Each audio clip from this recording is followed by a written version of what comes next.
এই পর্যায়ে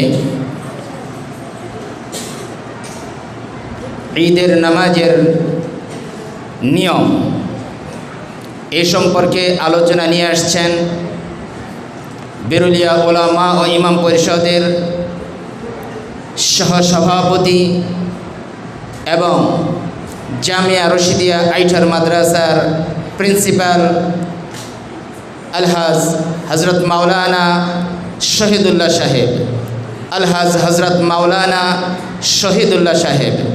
আমি হজরতকে তার আলোচনা পেশ করার জন্য অনুরোধ জানাচ্ছি।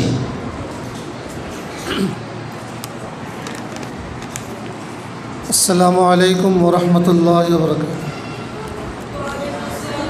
আলহামদুলিল্লাহি রাব্বিল আলামিন ওয়াস সালাতু ওয়াস সালামু আলা নাবিয়িল মুরসালিন ওয়া আলা আলিহি ওয়া আসহাবিহি আজমাইন। আলহামদুলিল্লাহ, আজকে বিরুলিয়া উলামা ও ইমাম পরিষদের উদ্যোগে কোরবানি বিষয়ক সেমিনার, আহকামে কোরবানি। আলহামদুলিল্লাহ, অনেক বড় একটা ভালো উদ্যোগ। যারা এই উদ্যোগটা নিয়েছেন, যারা সফল করার জন্য চেষ্টা করছেন, মেহনত করতেছেন, কষ্ট করতেছেন, আল্লাহ পাক সকলকে উত্তম জাযা খায়ের দান করুন। আমার যেটা মনে হয়, আসলে আমাদের এই অনুষ্ঠানটা আমরা যদি কোনো একটা দিন বা মাদ্রাসায় না করে যদি কোনো মসজিদে করা হয়, কোনো একটা নামাজের পর আমাদের পরিষদের সিদ্ধান্ত অনুযায়ী যেখানে সাধারণ মানুষ সম্পৃক্ত থাকবেন, আমার মনে হয় এটার দ্বারা আরও বেশি ফল পাওয়া যাবে। আমার বিশ্বাস, ইনশাল্লাহ আমরা আপনাদের যারা দায়িত্বশীল আছেন, আপনারা ইনশাল্লাহ সামনে এটা খেয়াল করবেন। তো আমাকে পরিষদ থেকে দায়িত্ব দেওয়া হয়েছে ঈদের নামাজের নিয়মটা কিভাবে পড়া হয় সেটা বলার জন্য।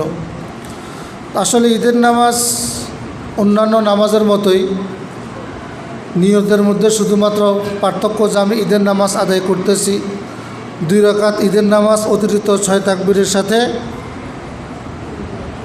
ওয়াজিব নামাজ এই ইমামের পিছনে আদায় করতেছি, এটা নিয়ত করলে হবে। আরবিতে নিয়তের কোনো প্রয়োজন নেই। আর ইমাম সাহেব তাকবীরে তাহরিমা বলবেন, তারপরে সানা পড়া প্রথম তাকবীরের পরে। প্রথম তাকবীরের পরে সানা পড়ার পরে ইমাম সাহেব অতিরিক্ত 3টা তাকবীর দিবেন।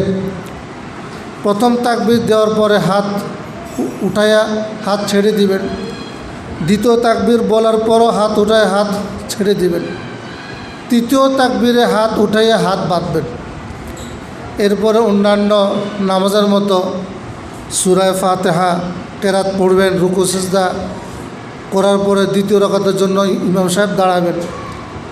তো দ্বিতীয় রাকাতে সূরা ফাতিহা এবং কেরাত শেষ করার পরে রুকুতে যাওয়ার আগে ইমাম সাহেব আরও 3টা অতিরিক্ত তাকবীর দিবেন। প্রথম তাকবীর হাত উঠায় আমরা হাত ছেড়ে দিব। দ্বিতীয় তাকবীরও হাত উঠায় হাত ছেড়ে দিব। তৃতীয় তাকবীর হাত উঠায় হাত ছেড়ে দিব। চতুর্থ তাকবীর বলে ইমাম সাহেব রুকুতে যাবেন। তো যে অতিরিক্ত 6টা তাকবীর আছে, এই 6 তাকবীরে হাত উঠানোর পরে হাত ছেড়ে দিতে হবে। আর এই ছাড়া অন্যান্য যে নিয়মগুলো আছে ওগুলো বাকি নামাজের মতোই।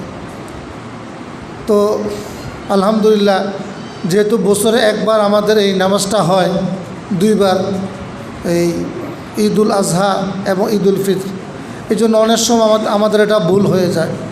তা আমার বিশ্বাস, ইনশাল্লাহ আমাদের এই একটা অনুষ্ঠানের দ্বারা, এই একটা সেমিনার আয়োজন করার দ্বারা, আহকামে কোরবানির দ্বারা আমাদেরও ইনশাল্লাহ উপকার হবে। যারা শুনবেন ইনশাল্লাহ সবার উপকার হবে। আশা রাখি ইনশাল্লাহ এটা আমাদের সবার জন্য মঙ্গল হবে।